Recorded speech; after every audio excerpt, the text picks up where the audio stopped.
Mountain biking and cycling in general, for that matter, is great for weight loss and weight management, be it to hit a certain target or blast it at your next race. But it can be a bumpy road, and for all your hard efforts, results might be slow or sometimes non-existent. Well, don't worry. Today, I've got some great tips and tricks to help you get to, well, wherever you want to be. Let's start with our diet, as no matter what we do or how much we're trying to keep an eye on losing or maintaining our weight, if we don't keep an eye on what we're putting into our bodies, we're going to be fighting a bit of a losing battle. Yeah, let me just put it this way. If you're keen on those cakes, love a full English or those bacon and egg sarnies, no matter how much riding you do or how much calorie counting you do, losing weight is going to be difficult. It's going to be an uphill struggle. That's not to say, though, I don't want to be a party pooper, that you can't have any of these things. It's just everything in moderation. And what it essentially boils down to is something called your calorie deficit. Calorie deficit, put simply, is when you consume fewer calories than your body uses or burns. Let's take a look at a quick example. Say I start the day with a solid breakfast, 500 calories. Cup of tea, 20. Snack mid-morning and another cuppa, 200 calories. Lunch, 600, dinner, 800. Another snack, 100, that's 2,220 calories, give or take. During all this, I go for an hour-and-a-half mountain bike ride. But I have an energy drink, 250 calories, and some bars, that's another 450. Plus a tea and cake stop, of course, there's 300 calories. Total, about 1,000. On my ride, I burn 1,500 calories, and my basal metabolic rate, which is the amount of calories burnt in a day just living, is roughly 1,800 calories. So in total, I've burnt 3,200 calories on that day, but I've consumed around 3,222, a difference of only 20 calories. I know, not a lot, but you could see it's easy to go above and could quickly add up. I daren't say then that there might be a few more indulgences thrown in there as well, especially if I'm working in the office for the day, say, and I'm not doing that a ride where I burn those 1,500 calories. Then I'm definitely going to go over the amount of calories I should have in a day. It is important to say then that combined with our riding, what we eat, if we want to lose a bit of weight, is really important. So when it comes down to riding, what should we do? Well, for that, we're going to go find our resident Olympic expert. It is Mr. Olympics himself, Oli Beckingsale. Let's go find him.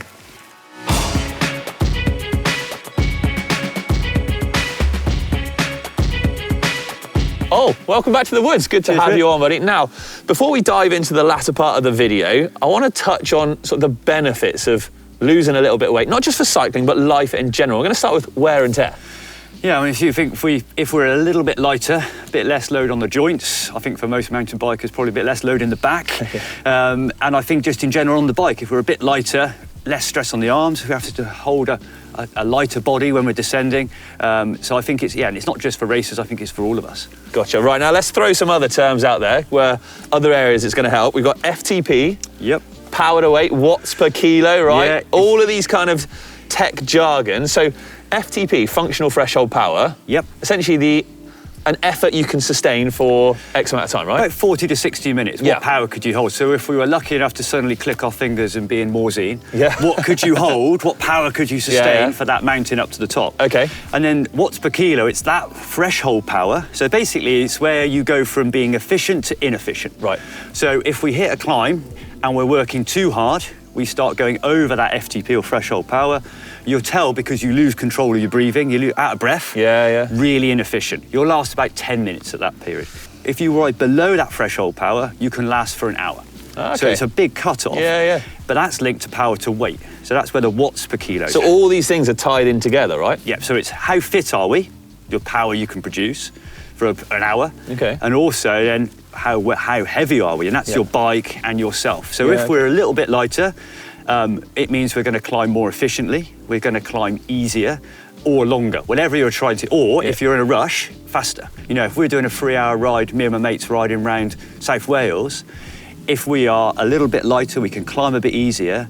That last half hour, we're going to be able to clear the technical section, we're going to be fresher, we're going to enjoy it more. So just taking that, feeling that little bit lighter is going to help us all in loads of ways. Now, I'm going to call out some friends on this next one. It's kind of like feeling better about yourself combined with saving a few pounds.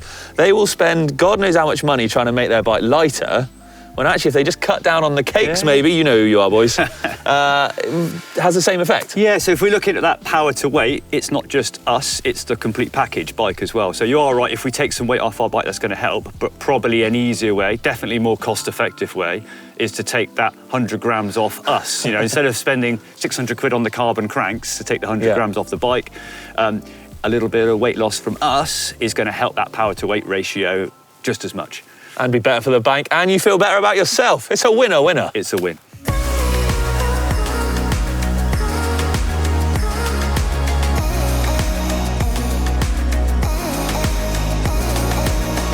So I've touched on the dietary side of things. Ollie's touched on a few great reasons why losing weight can be really beneficial to your cycling. But if you're really serious about it and you want to kind of keep track and monitor how your progress is getting on, well then some form of gizmo is really useful for this. And there are some great gizmos out there, things like heart rate straps and head units. There's wearables like watches, and power meters are really the one if you really want to get serious about losing those calories. But you've got to be careful, mind. There are some very easy ways to over or underestimate the amount of calories that you're burning. For example, if you're using just an app alone to track your calories burnt, well, they don't have much information to go on. I know you input kind of a date of birth and age, but they haven't got any external sensors to read off of. So that actually, the variation can be up to 60% on the amount of calories that you've actually burnt on that ride. If you want to up the accuracy, then a heart rate strap is where you'd want to go to next. Upping the accuracy to about a 20% sort of variation, given that you use other numbers such as I said, your age, date of birth, weight, all on these apps as well. But if you really want the most accurate way of calorie counting, then a power meter is the one, giving a 5% sort of variable. And that's because it's literally measuring the amount of energy you burn to move the cranks.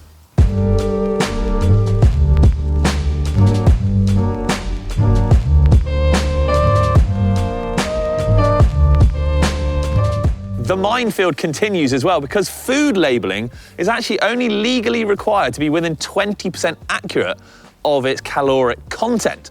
That means you're trying to track the numbers on the back of your bars or whatever as accurately as possible, but there's still a huge variation. Combine the inaccuracy on here with the potential inaccuracy on your data, and you could find yourself that you're well off on your rides. Talking about rides, what can you do?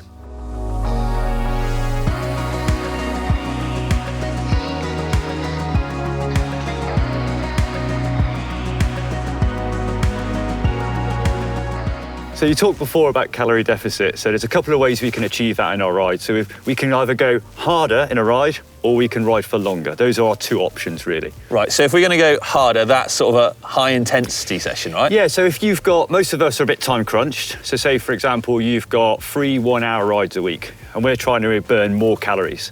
So the only way we're gonna do that, if we're stuck with the 3, is to ride harder in our rides. So we could add some intervals, traditional intervals, so some harder sections. You could do something specific if you really wanted to. So you could go, okay, I'm gonna find a hill and I'm gonna ride 6 1-minute hard hills. Oof. Add those into your normal trail ride.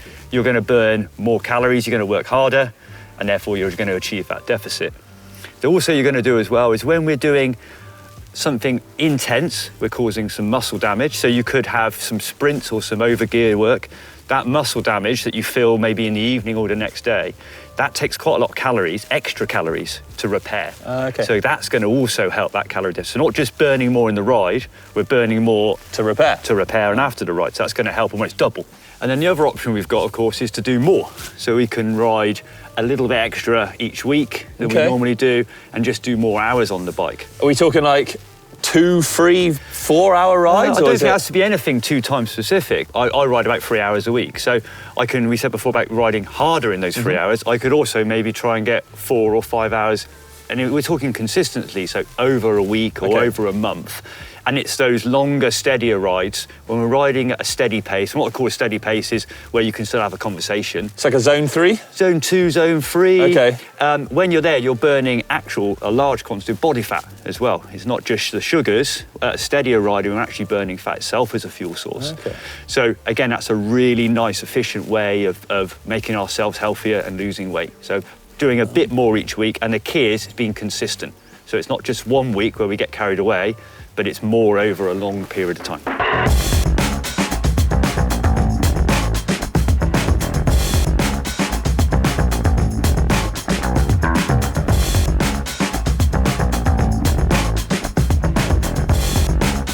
Okay, I touched on sort of diet and food, and I don't want to make it the be-all and end-all. It's not all about sort of celery water and dehydrated cauliflower and God knows what else. We got to keep the spark. We got to keep the love for cycling alive. And sometimes that actually means not riding, right? So doing other things. I like a bit of motocross, climbing.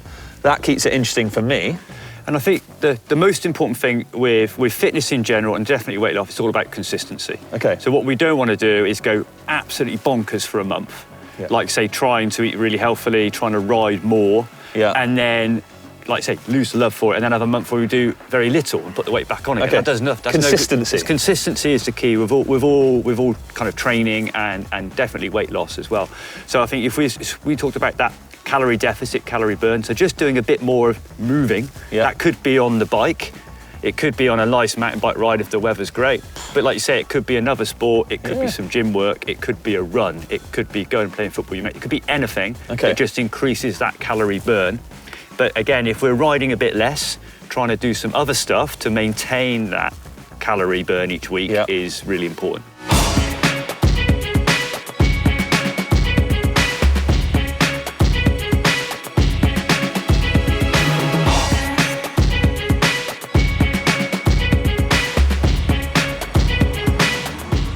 Quick Q&A for you. Biggest obstacle people face when trying to lose weight on the bike? I think the first one is actually bizarrely under-fueling. Okay. So they're having less calories when they're riding. So they're going, right, I'm going to lose weight. So they head out on the trail just with a bottle of water, and then they finish completely depleted. Yeah. Even as far as kind of coming back to the car completely daisy. They then hit the calf and go mad. So what they've ended up doing is they've had less calories on the bike, loads more in the cafe or back at home afterwards, and then overall they've had more calories. So actually making sure we have some fuel on the bike, whether it's some energy bar, some carbohydrate drink or something, just so that when we finish, we're not so starving, means we eat less bad food at the end. Do you need a fancy bike and equipment to lose weight? No. You need motivation. That's the key. So again, I'll go back again. It's be motivated to do it. It's moving more.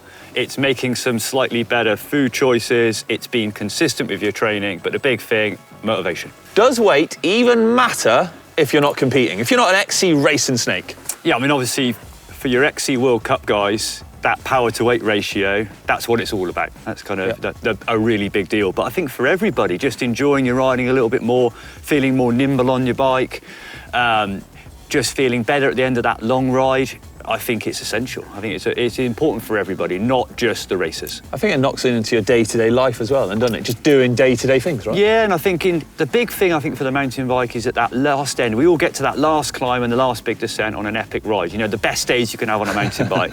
And if you're just that bit lighter and you fueled a bit better, you're just going to hammer that last descent, less chance of crashing, more smiles on your face. I don't think having a better power to weight is just for the racers, it's for everyone. So there we go, some helpful hints to hopefully help you lose weight.